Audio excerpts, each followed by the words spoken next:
ಶ್ರೀ ಗುರುಭ್ಯೋ ನಮಃ. ಶ್ರೀ ಸುಬ್ರಹ್ಮಣ್ಯ ಭುಜಂಗ ಸ್ತೋತ್ರ ಶ್ಲೋಕ 25.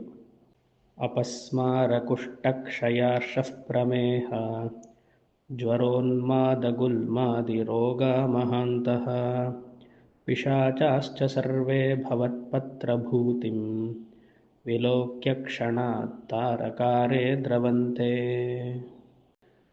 ಶಂಕರ ಭಗವತ್ಪಾದರು ದೇಹಕ್ಕೆ ಆಗುವಂತಹ ಹಲವಾರು ರೋಗಗಳನ್ನು ಇಲ್ಲಿ ಗುರುತು ಮಾಡಿ ತಿರುಚೆಂದೂರು ಸುಬ್ರಹ್ಮಣ್ಯ ಸ್ವಾಮಿಯ ದರ್ಶನ ಹಾಗೂ ಅಲ್ಲಿ ಕೊಡುವಂತಹ ಪ್ರಸಾದ, ವಿಭೂತಿ ಪ್ರಸಾದ, ಪನ್ನೀರ್ ಎಲೆಯಲ್ಲಿ ಕೊಡ್ತಾರಲ್ಲ ವಿಭೂತಿ ಪ್ರಸಾದ, ಆ ಪ್ರಸಾದವನ್ನು ತಗೊಂಡು ಅಥವಾ ಪ್ರಸಾದವನ್ನು ನೋಡಿ ಅದನ್ನು ಮೈಗೆ ಹಚ್ಕೊಂಡ್ರೇ ಮಹಾರೋಗಗಳೆಲ್ಲ ಕ್ಷಣ ಮಾತ್ರದಲ್ಲೇ ನಿವಾರಣೆ ಆಗುತ್ತೆ ಅಂತ ಇಲ್ಲಿ ಪ್ರಾರ್ಥನೆಯನ್ನು ಮಾಡ್ತಿದ್ದಾರೆ, ತಿಳಿಸ್ತಿದ್ದಾರೆ. ಒಂದು ಕಥೆ ಇದೆ. ಶಂಕರಾಚಾರ್ಯರು ಅಲ್ಲಿ ಹೋಗಿದ್ದರು, ಅವ್ರಿಗೆ ಹೊಟ್ಟೆ ನೋವು ಬಂತು, ಈ ವಿಭೂತಿಯನ್ನು ತಗೊಂಡು ಅದು ಆಮೇಲೆ ಗುಣಮುಖರಾದರು ಹಾಗೆ ಅಂತ. ಇದು ನಂಬಬಹುದಾ ಏನೋ ಗೊತ್ತಿಲ್ಲ, ಇದೊಂದು ಕತೆ ಇದೆ, ಇರಲಿ. ಆದರೂ ಆ ಸ್ಥಳ ಮಹಿಮೆ, ಆ ಸುಬ್ರಹ್ಮಣ್ಯ ಸ್ವಾಮಿಯ ಅನುಗ್ರಹ ಹಾಗೂ ಅಲ್ಲಿ ಕೊಡುವಂತಹ ವಿಭೂತಿ ಪ್ರಸಾದ ತುಂಬ ವಿಶೇಷ ಅಂತ ಕೇಳ್ಪಟ್ಟಿದ್ದೀವಿ ನಾವೆಲ್ಲರೂ, ಇರಬಹುದು. ಸೊ ಆ ರೀತಿಯಾಗಿ ಇಲ್ಲಿ ಶ್ಲೋಕವನ್ನು ಹೇಳ್ತಿದ್ದಾರೆ. ಹೇ ತಾರಕಾರೇ, ತಾರಕಾಸುರನ್ನು ಸಂಹಾರ ಮಾಡಿರುವಂತಹ ಸ್ವಾಮಿಯೇ, ಪತ್ರಭೂತಿಂ ಆಲೋಕ್ಯ, ಪತ್ರ ಅಂದರೆ ಎಲೆ, ಯಾವ ಎಲೆ? ಪನ್ನೀರ್ ಎಲೆ. ಆ ಪನ್ನೀರ್ ಎಲೆಯಲ್ಲಿ ಅಲ್ಲಿ ವಿಭೂತಿಯನ್ನು ಕೊಡ್ತಾರೆ. ಅದನ್ನು ಆಲೋಕ್ಯ, ಒಂದು ಸತಿ ಯಾರು ಈ ರೋಗಗಳೆಲ್ಲ ಬಂದಿರತ್ತಲ್ವ ಅವರದನ್ನು ನೋಡಿದ ತಕ್ಷಣವೇ ಕ್ಷಣಾತ್ ಆ ಕ್ಷಣವೇ ಆ ರೋಗ ಎಲ್ಲ, ಎಂತಹ ರೋಗ?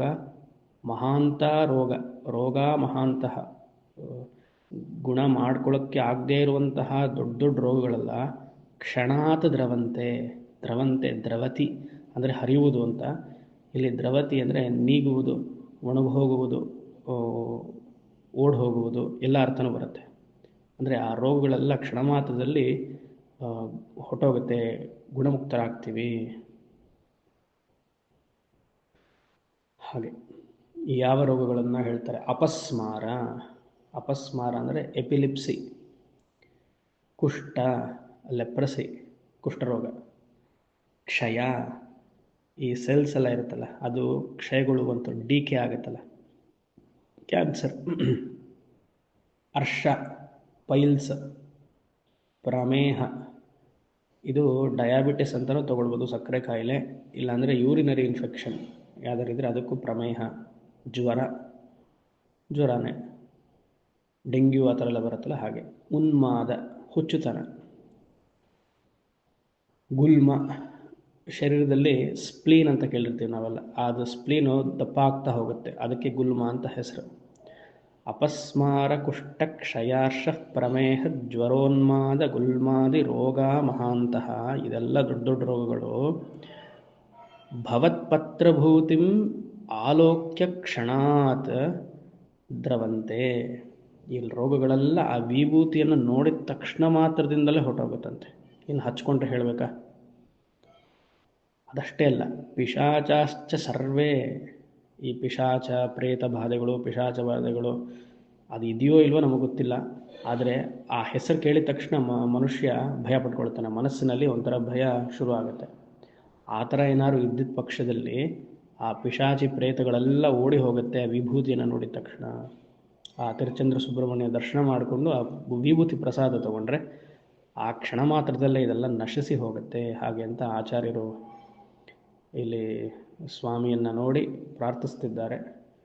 ಹಲವಾರು ಜನಕ್ಕೆ ಇದು ಈ ಕಾಯಿಲೆ ಬಂದಾಗ ಅಲ್ಲಿ ಹೋಗಿ ಸುಬ್ರಹ್ಮಣ್ಯ ಸ್ವಾಮಿಯನ್ನು ಪ್ರಾರ್ಥನೆ ಮಾಡಿಕೊಂಡು ವಿಭೂತಿ ಹಚ್ಕೊಂಡಾಗಲೂ ಕಾಯಿಲೆಗಳೆಲ್ಲ ಹೋಗಿದೆ ಅಂತ ಸಂದರ್ಭ ಇತ್ತೀಚೆಗೂ ನಾವು ಕೇಳ್ಪಟ್ಟಿದ್ದೀವಿ. ಆ ಥರ ಏನಾರು ಇದ್ದರೆ ಒಳ್ಳೆಯದು, ಅಲ್ಲಿ ಹೋಗಿ ಸ್ವಾಮಿಯನ್ನು ದರ್ಶನ ಮಾಡಿ ಆ ಪ್ರಸಾದ ವಿಭೂತಿಯನ್ನು